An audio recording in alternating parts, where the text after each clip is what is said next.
Hello guys and gals, and welcome back for another episode of Indie Impressions. My name is Nick, and today we're checking out Feign. This is an abstract, surreal, browser-based exploration game. Very sparse visuals, very excellent music, actually, I have to say, from the little bit I've heard. And we're just going to jump right into it, because there's really not a whole lot to say other than that it's by Ian Snyder. So let's have a look. This is actually from a couple years ago. I believe 2010, and our goal is to collect 9 bodies.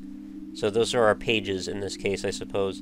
We're going to use our arrow keys and A and D to move, which is a slightly less than traditional movement scheme, but, you know, it actually works. It's like 2 control sticks, I guess, just with digital controls instead. So we've got this blue mass here, which seems to look like it's got, like, bowling alley wood dyed blue on the other end of it. I'm not really sure what that means. There's also pretty endless scape of that same atmosphere, ambience, whatever you want to call it in the background. Actually, everything is just masked with that. And we've got one of our bodies here, which actually does turn and rotate in 3D space. Now you'll notice that, of course, since this mass doesn't really have any defining features, there's no textures to it, it's quite hard to differentiate perspective and depth. So thankfully we've got a floor and a ceiling color to differentiate that by, and we can make our way into what looked like a square, but turns out to be one of those like non-Euclidean spaces that seems to be so popular in recent Indie Impressions videos. So there's another one of these bodies. I don't think I'm going to hazard a guess as to what exactly all of this is trying to say, other than perhaps convey isolation and loneliness. We will notice these. I believe these appear to be female figures. I believe it was a little bit easier to tell, but it looks like there's breasts there, but it's, other than that, kind of hard to differentiate, really. So let's pick up that one. That's 2 of 9. And we'll head around this corner here. When I played this for the recording setup, I only got to about this point, so this is all going to be new for me. The space... Alright, the space is actually open despite being closed. That's a very interesting way to lay that out. So in the first area, we noticed there were all these huge open wide spaces, but if we went through this massive blue, that we would be, you know, contained within this little world within a world, and then that actually ends up opening up into a parallel space. And I know you guys probably don't want to hear me talk about this for too long, but I find that interesting. This shape also is quite interesting. It looks like a grave marker to, well, a very large grave, honestly. And then we'll follow these. They remind me of the panels, like ceiling panels from an office building or something. I'm sure you've seen them before.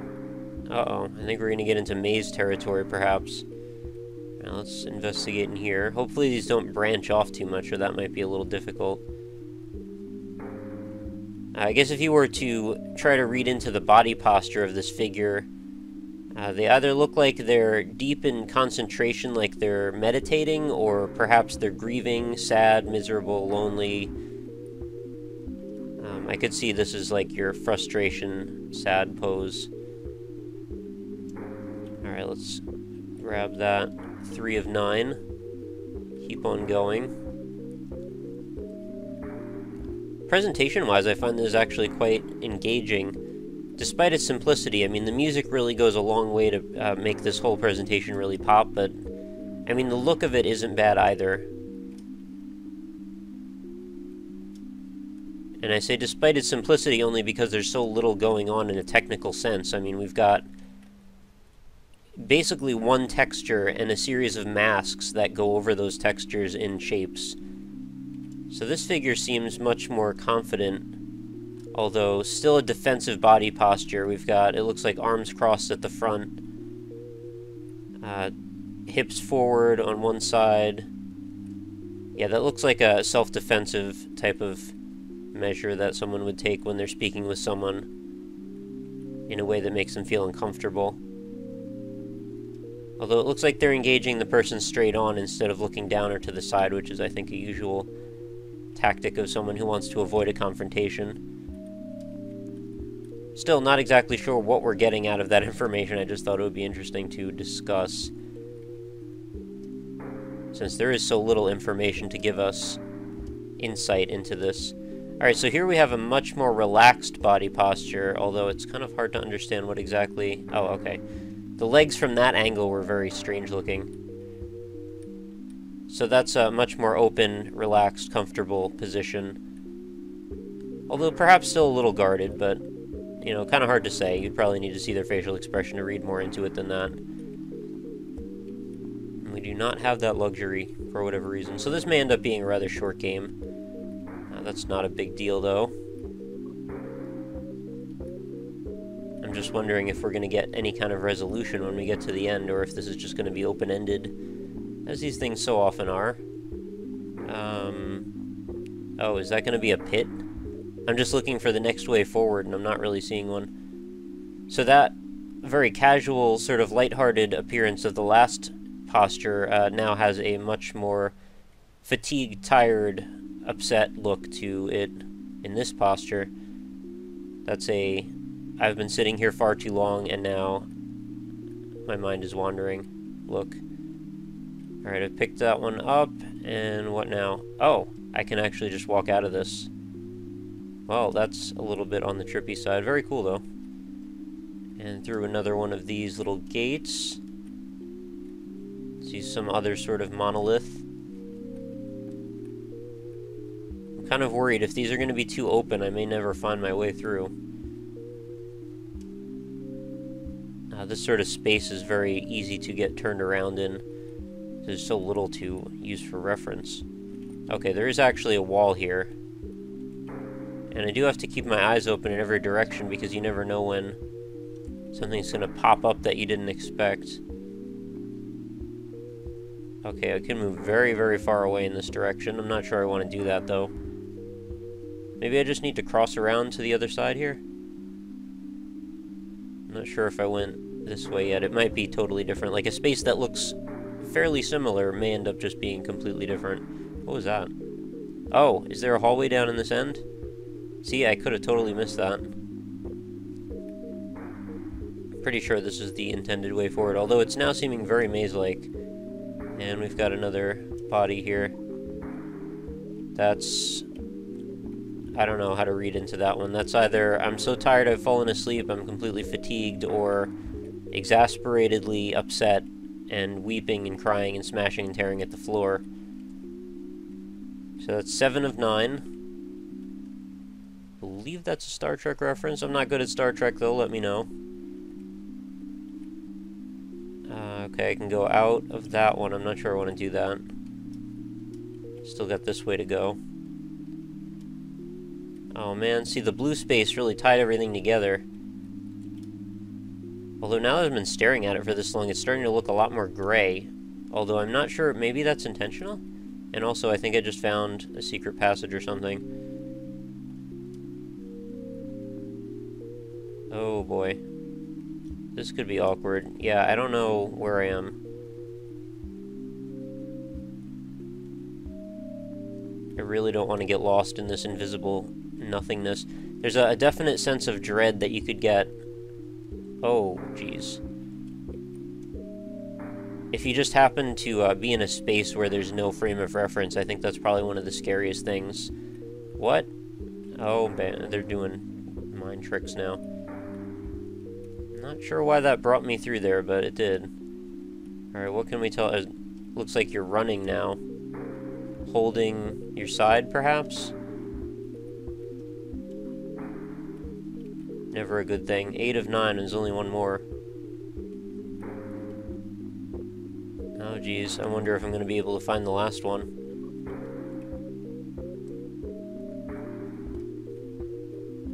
And now everything is blue space. Didn't it look way more blue when I started? Maybe my eyes are just adjusting. I don't know. No, it's like totally gray now. Okay, I can't seem to find a wall. I'm just running into all the walls here in case... I feel like there's a... No, there's not. I thought there was an edge I could go through. Also, look at the top left edge of the textures there, or whatever you want to call them, the vertices. It's like a strange pop-in thing going on. Not sure what to make of that. Alright, so can we do something with these edges, perhaps? Can I go straight? Nope. Well, that would have made for a nice little antechamber move. Alright, somehow I gotta get on the right side of that. I think I just did. Oh, okay. I think we're coming back out. Although coming back out, I'm not sure if that's where we needed to go. It's very disorienting. It's not really making me afraid or anything. I don't know if that's even the goal, but if I'm supposed to have some sort of a psychological reaction to this game, I don't think it's happening as strong as maybe the developer intended. Partially just because I think this music is so tranquil and calming. I'm not feeling any kind of, like, dread or terrible suspense for anything. Also, the regularity of the environment, with the exception of some of these strange little cubby holes, makes it a little bit easier to feel like you're sort of comfortable in this relative mediocrity that is just this consistent environment. There's not a lot to think that you're going to run into that's going to be surprising or different or weird. I think I'm just retreading old ground now. Although I'm just running into all the walls in case one of them decides to be invisible or something. As you saw, sometimes they just seem to evaporate or change. Alright, I guess that room is useless, or that's the room I got that other figure in, so there's not really anywhere else to go. So I guess I do need to go back out. And if I don't find the last body in a little while, I might just wrap this up, just because I don't want to have you guys staring at this for too long. I mean, of course, you can just go and play this. It's completely free. It's just a browser-based game.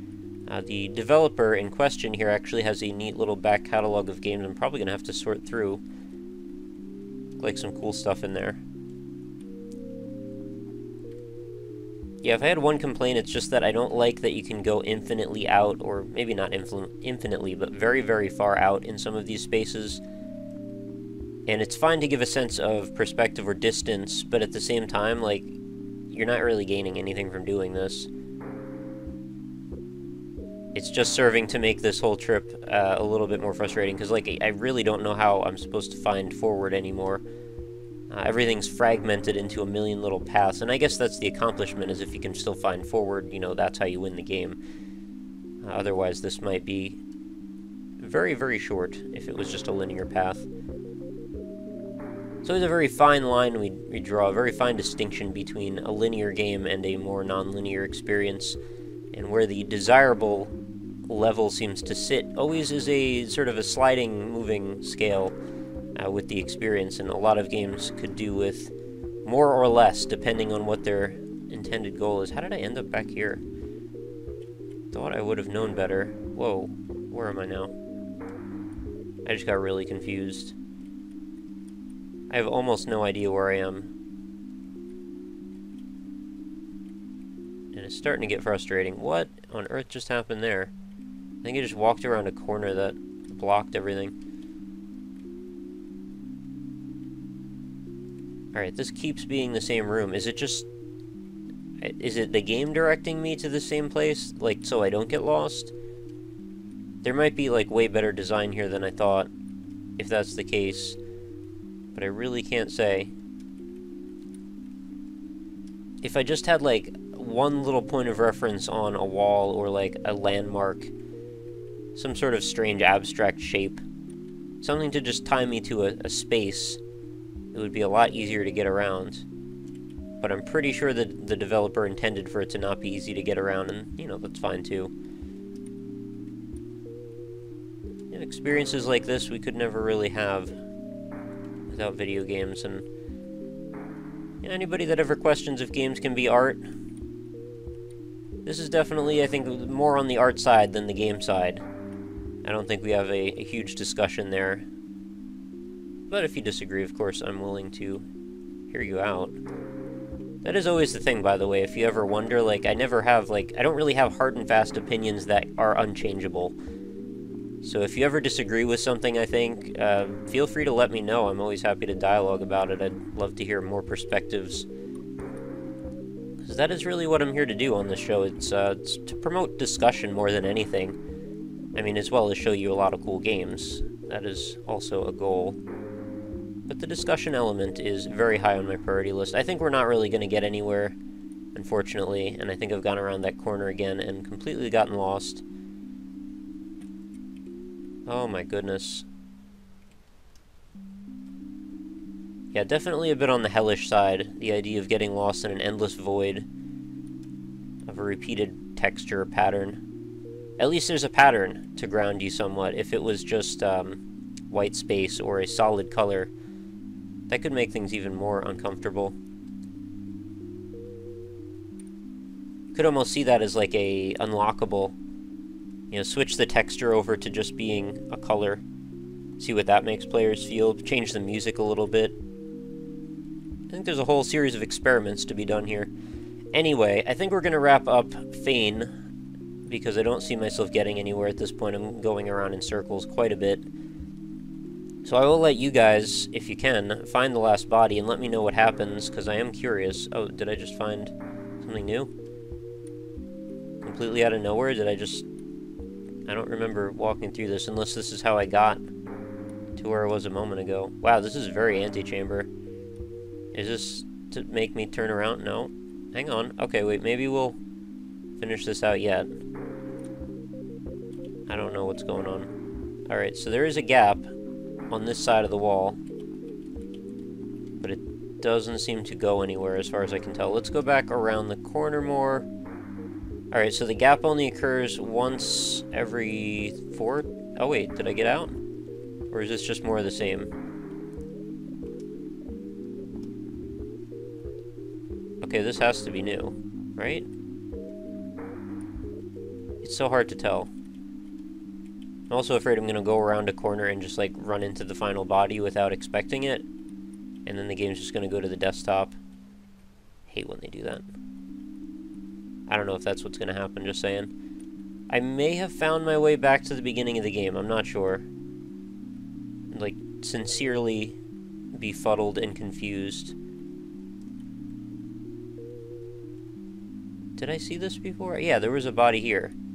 Alright, I think I did backtrack through the entire game. That's gonna happen sometimes, I guess. Well, yeah. Let's take that as our ending. We found our way back through this horrible maze to the very beginning. And that is gonna do it for Feign. So, give it a try yourself. Let me know what you think. Let me know if you can get to the ending. I am curious to know what happens at the end. I don't know if I'll go back and play this a lot longer, but... very cool concept. I recommend it if you're into very esoteric, strange, exploration, puzzle, first-person type games. And, you know, seems to be a contingent of viewers out there who like that kind of thing, and I'm into it myself, so... yeah, let me know what you think. I'm always curious to hear. So that will do it for another episode. Thank you, as always, for watching. Be sure to go over to the website, which is www.indie-impressions.com, to check out all the rest of the videos in the series. We're at like 312 or 13 or something based on this one video, when we recorded it, I mean. So there is a lot of ground to cover. If you're new to the series, please go check it out. Sort things by all the different distribution methods. If you want to just look at Desura, Steam games, free games, whatever you want, it's all there. We've also got all kinds of other search metrics, such as genres and such, so feel free if you just want to look for all the first-person games. You can find other junk just like this, and I don't mean junk to be derogatory, I just mean, in a general sense, other games like this. So yeah, we're gonna finish this up. Of course, also facebook.com/indieimpressions. If you want to leave a like, feel free to. That'll help me out, and then you'll get all the new news updates, every new episode delivered right into your Facebook stream, and also the occasional contest that I like to run on the channel. And lastly, if you're an indie dev and you want to send me your game, best way to reach me is a tweet over at RockLeeSmile or an email, and I have a contact form right on the website. I can't believe this episode ended up going for almost 20 minutes. Quite surprised by that. I thought this was going to be like a 5-minute game. But still, very cool. So yeah, that is going to pretty much do it for everything that I need to tell you guys. So be sure to come back again tomorrow for another awesome indie game, and I hope you guys have a lovely night. And I hope you don't have any kind of phobias when it comes to like wide open spaces, because I could see this really bringing that out in people. And of course, if you do, feel free to not play that, you know. You're not required to check out every game I put up here. And I don't think any of you thought that you were, but anyway. That's going to do it. Have a good night, and I will talk to you guys tomorrow. Later.